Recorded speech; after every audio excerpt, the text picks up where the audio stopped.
Fala meus amigos são paulinos, uma excelente quarta-feira. Estamos aqui trazendo mais um vídeo no canal com essas últimas informações do São Paulo que se reapresentou nesta quarta, já pensando no jogo do final de semana contra a equipe do Vasco lá no Rio de Janeiro no domingo às 20h30. Estou trazendo um corte com essas últimas notícias dessa preparação. Se inscreva no canal, deixa seu like, se quiserem deixar a opinião de vocês aí nos comentários e vamos aí com o vídeo.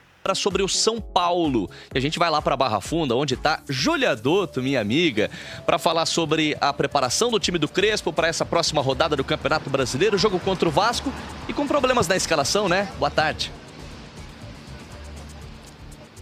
Fala, Vini, meu parceiro, bem-vindo de volta. Um abraço também aos amigos que nos acompanham no Taon. Olha, essa tem sido a tônica do Crespo desde que ele chegou ao São Paulo, né? Sempre com muitos problemas em relação à escalação. Agora, além dos 8 atletas que estão no departamento médico, e a gente lembra, né, que ele perdeu todos os centroavantes para essa temporada, o Dineno, que foi contratado para suprir essas ausências, também teve um problema no joelho e ainda não se sabe se ele vai voltar ainda essa temporada. Mas os dois novos desfalques para o jogo contra o Vasco não são por lesão, menos mal, são desfalques pelo terceiro cartão amarelo. O Luciano, que chegou a 100 gols pelo São Paulo na última partida, é o artilheiro isolado da equipe, e o Mike, lateral direito, receberam o terceiro cartão amarelo e estão suspensos para esse próximo jogo contra o Vasco. No lugar do Luciano, há a expectativa aí entre Gonzalo Tapia e Ferreira, vão disputar essa posição, já que o Lucas fez 2 jogos de titular nas últimas rodadas, algo que não acontecia desde o Paulistão deste ano. O Lucas está bem fisicamente, então a tendência é que seja mantido e que esses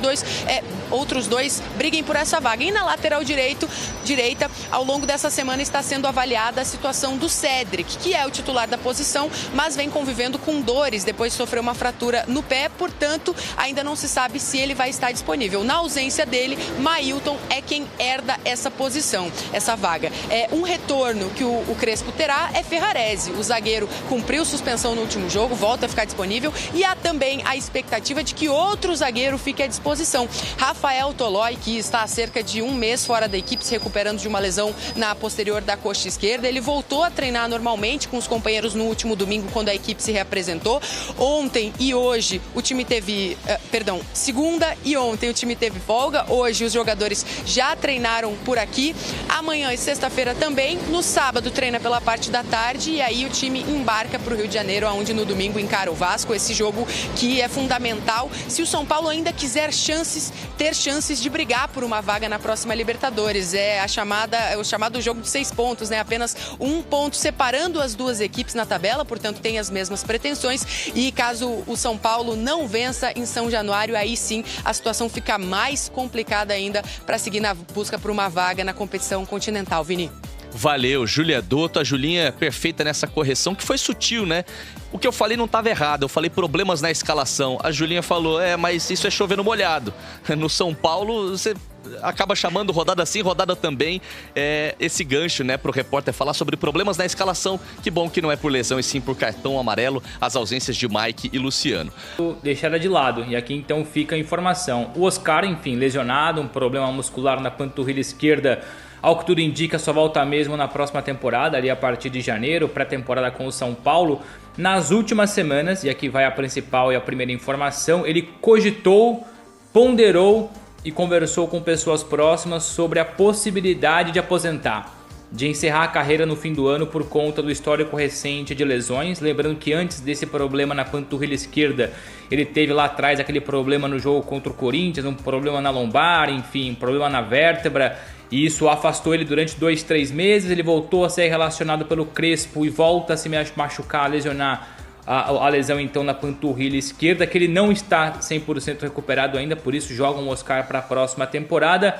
Muito por conta desse estresse, dessa dor de cabeça, dos obstáculos físicos e clínicos, o Oscar conversou com pessoas próximas e levantou a possibilidade de, mesmo tendo um contrato até dezembro de 2027, de encerrar a carreira. Então ele avaliou isso nas últimas semanas, para não dizer nos últimos meses, e conversando então com essas pessoas próximas, com seus representantes, ele resolveu que não vai parar, que não vai se aposentar, que não vai interromper a carreira antes, pelo menos da próxima temporada, meados da próxima temporada. Ele colocou para ele como meta o seguinte: não parando agora, que os próximos 6 meses, no caso, os primeiros 6 meses de 2026, primeiro semestre de 2026, esse primeiro semestre vai ser determinante para ele entender o seu corpo, entender as suas ambições e ter a prova clara de que aposenta ou não aposenta, encerra o contrato mais cedo com o São Paulo ou não. Então, resumindo, pensou em parar, cogitou parar, mas conversou com pessoas próximas, vai dar a volta por cima, vai se doar ao máximo para ter os 6 primeiros meses o mais forte possível, fisicamente, clinicamente, 2026, para aí sim parar, fazer uma nova reavaliação e pensar no futuro a longo prazo. O início da temporada dele foi bom, mas realmente as lesões atrapalharam ele na temporada. Demais. E assim, diante dessa apuração do Bruno, que ele conversou com pessoas próximas, né, isso provavelmente familiares e tal, eu fui checar com algumas fontes do São Paulo sobre se isso chegou no clube, se essa conversa se estendeu com alguns diretores, se estendeu com o presidente Casares e tal. E a resposta foi não.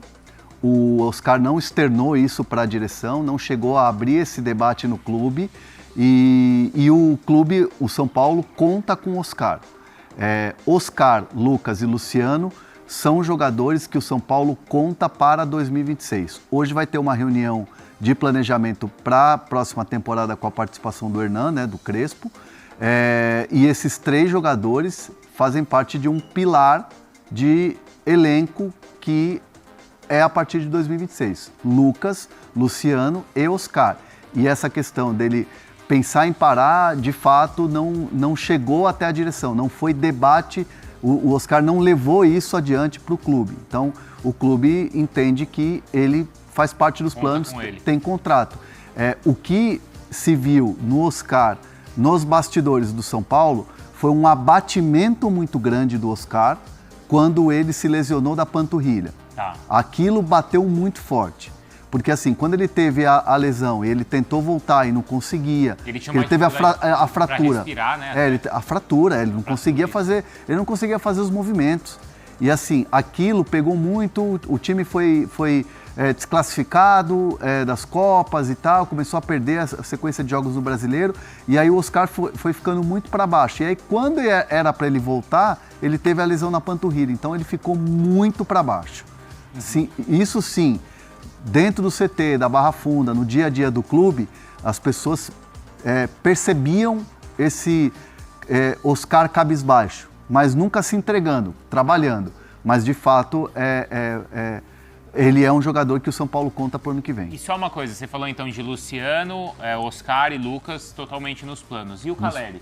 O Caleri também. Também. Mas o Caleri, a volta dele é uma volta que está sendo tratada com muito cuidado e é uma volta que, assim, o clube, principalmente o Refis, quer que seja só no ano que vem.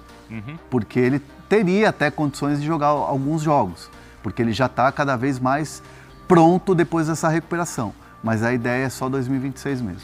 Então vamos ver como é que vão ser os primeiros meses também do Oscar, então, porque ele vai sentir, nesse início de temporada, até a parada, então, para a Copa do Mundo. É isso, Bruno Andrade? Para ele perceber qual vai ser o futuro dele como jogador profissional, é isso? E pelo que eu entendi, a partir de janeiro, se não antes, ele começa também já um tratamento de forma mais específica, aprofundada, particular. Ele trata no São Paulo, se cuida no São Paulo, o departamento médico de São Paulo acompanha tudo, mas pelo que eu entendi, não sei se vai existir uma troca já de uma espécie de preparador ou fisioterapeuta particular, mas a ideia é que em janeiro ele mergulhe ainda mais em tratamento particular em simultâneo com o tratamento do clube, pensando exclusivamente nisso, que até o período ali da chegada da Copa do Mundo, esses 6 primeiros meses que sejam significativos e decisivos. Vai se entregar ao máximo. Ele, se porventura encerrar a carreira, ele quer pelo menos deixar claro que tentou, que fez de tudo, que voltou a entrar em campo e aí ter a percepção ou não se tinha condições de dar mais ou não. E lembrando que o Oscar, ele foi contratado e o São Paulo paga parte do salário, ele é o maior salário do São Paulo hoje. O Eric está perguntando isso daí, sobre o salário dele. Ele é o maior salário do São Paulo hoje e o São Paulo paga parte do salário. A patrocinadora, que é uma casa de apostas, que tem ali a Master, paga a metade. Então, a vinda do Oscar é uma ação da patrocinadora. Patrocinadora. Então, que paga a maior parte do salário. O São Paulo divide, então... Divide. A maior parte é da patrocinadora. Tá, o São Paulo paga uma parte e outra parte da... Sim. Tá tipo assim, imagina, o cara ganha 2. E aí a patrocinadora paga 1 e alguma coisinha. Entendeu? Entendi. Eu não vou ficar falando valor aqui, porque acho que falar salário de jogador, tudo bem, às vamos vezes não vem ao caso. Se ganha 10, a patrocinadora paga 6? 6,5. 6,5. 6,5. Tá bom, deu pra entender. No São Paulo começou hoje o planejamento para 2026. Vai começar. Vai ter uma reunião lá com o Crespo, a turma toda. Aliás, daqui a 10 minutos. Daqui a 10 minutos começa. O São Paulo já está encaminhando a renovação de alguns jogadores que vieram da base, Rodriguinho, Negruti, mas a notícia de hoje foi um comunicado divulgado pelo presidente Júlio Casares, respondendo sobre a questão do São Paulo não jogar mais no Morumbi esse ano, vai jogar os seus jogos finais na Vila Belmiro. Eu posso até ler o comunicado aqui. A cara dele. Eu não vou ler, não. Eu fiquei... Olha a cara do presidente. O Tirone vai ler, eu só fiquei curioso para quando ele vai fazer a conta, que ele vai explicar que é a mudança do calendário, que é uma explicação dele, eu só fiquei curioso para saber, ao invés de 4, perderia quantos? Isso ele deveria ter colocado na nota, né? É o seguinte, a gente só vai perder isso porque teve a mudança do calendário, mas a gente só perderia 1. Eu não sei, eu não fiz essa conta, não fiz o calendário antigo, mas eu fiquei curioso para saber quantos... Deixa eu só ler aqui, a gente vai explicar. Caros colegas são paulinos, é a nota enviada pelo presidente Júlio Casares. Quero manifestar os fatos que explicam a realização de shows nestas próximas semanas em nossa casa, o Morumbi. Ao contrário do que muitos questionam, o futebol é a nossa razão de existir e nunca será colocado em segundo plano por nossa gestão. No primeiro semestre, após estudos e discussões com a promotora dos shows, foram agendadas as apresentações para novembro. O período escolhido era o que menos impactaria nas competições. No entanto, o calendário do futebol nacional, que naquele momento colocava o término do Brasileirão no dia 21 de dezembro, foi alterado. Com isso, o número de partidas nesse período aumentou e o acordo com a promotora do show já estava assinado. Há de se destacar também que, caso a equipe tivesse se classificado para a semifinal da Conmebol Libertadores, já havia um planejamento alinhado com a Live Nation para que a partida fosse realizada no Morumbi. Por fim, quero ressaltar mais uma vez que a prioridade sempre será o futebol. E essa receita oriunda dos shows será importante para o pagamento das despesas do nosso time principal de futebol, assina a nota o presidente Júlio Casares. Arnaldo. O que eu falo? Fala. Isso é uma piada, né? Vale lembrar o seguinte, a questão do calendário, respondendo o Vessone, se não tivesse a postergação da Copa do Brasil, a Copa do Brasil estaria contemplada nesse período. Isso. Se o São Paulo estivesse classificado na Copa do Brasil, ele teria que jogar a Copa do Brasil. Essa situação da Libertadores aí é uma meia verdade. Por quê? Porque se o São Paulo estivesse jogando com o Palmeiras, não a LDU, o jogo com o Palmeiras primeiro, mas isso pelas circunstâncias. O jogo com o Palmeiras primeiro seria no Morumbi e amanhã seria no Allianz Parque, né? E se fosse com o River Plate? Seria primeiro na Argentina e amanhã onde? No Morumbi. Sabe como é que está lá o Morumbi? Não. Contra o Bahia, a parte do fundo já estava com a montagem do palco. Hoje, se você passar lá no Morumbi, o palco já está lá. Então ia ser como no Morumbi? Com 10 mil pessoas? Uma semifinal de Ia ter que pagar a multa, né? Para não ter um show. Na verdade, né, Tirone, eu acho que o que passa o final da mensagem é o seguinte: é uma tentativa de dizer inocuamente que o futebol sempre foi a prioridade. Não foi a prioridade do presidente do clube esse ano, e tudo bem se isso fosse colocado às claras. E tudo bem, mas não é colocado às claras. Eles simplesmente esconderam essa situação dos 4 jogos fora. E eu falei para você, quem me comprovou foi o Marcelo Teixeira, presidente do Santos, porque o São Paulo não ia falar que ia jogar os 2 últimos jogos fora de casa. E isso está pegando na comissão técnica, entre os jogadores, né? Um clube de futebol precisa ser um clube de futebol. Precisa escolher o que ele quer na sua vocação, na vida. E o estádio do São Paulo é um estádio de futebol, não é um estádio de shows como é o estádio do Palmeiras. É outra coisa, é outra circunstância. Tanto que o Palmeiras trocou o piso dele para fazer isso. E o São Paulo luta contra o piso. Não jogar as 4 últimas partidas como mandante no Morumbi talvez seja a maior aberração da história do São Paulo. E ela significa, indiretamente, o abandono literal do time nesse final de temporada. E é isso. E isso não vai ficar só assim. O primeiro jogo já contra o Flamengo vai ter um impacto. Não adianta, pode repetir a nota todo jogo. O segundo jogo com o Bragantino vai ter um impacto. Vai ter um impacto dizendo contrário ao presidente.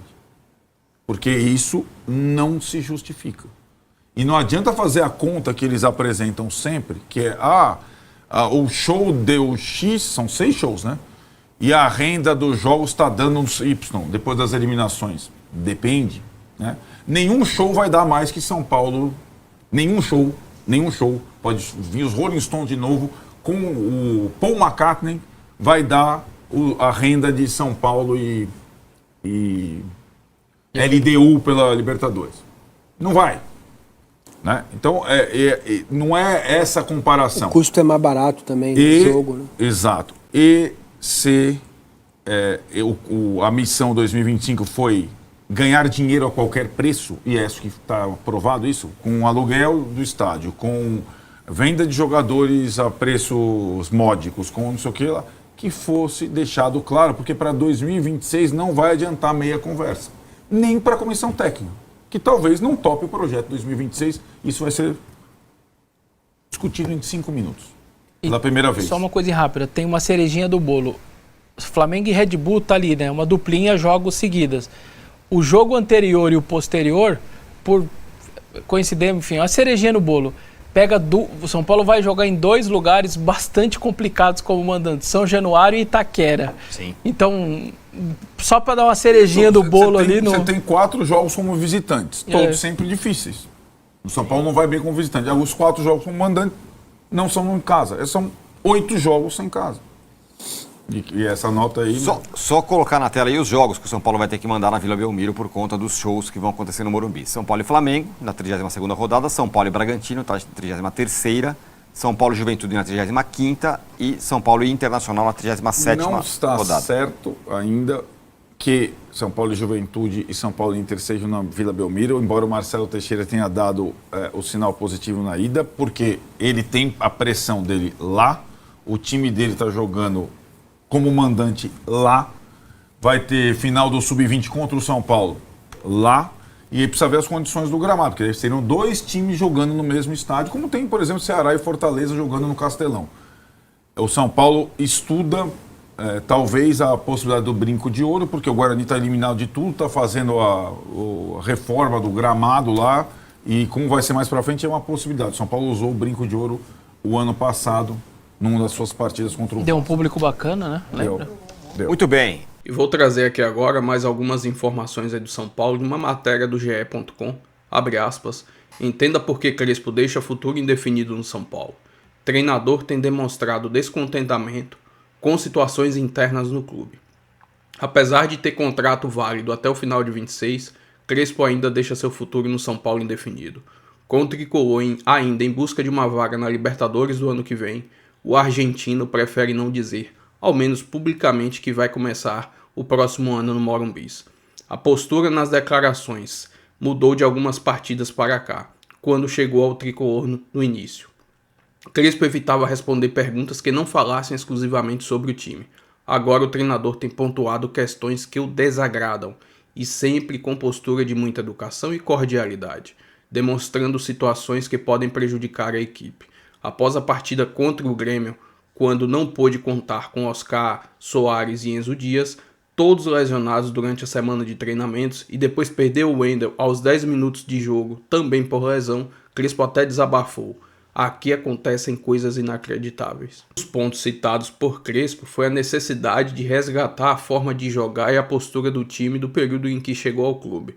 Mas mesmo no auge da sua insatisfação, Crespo não procurou culpados e nem quando citou erros individuais cometidos que culminaram em algumas derrotas.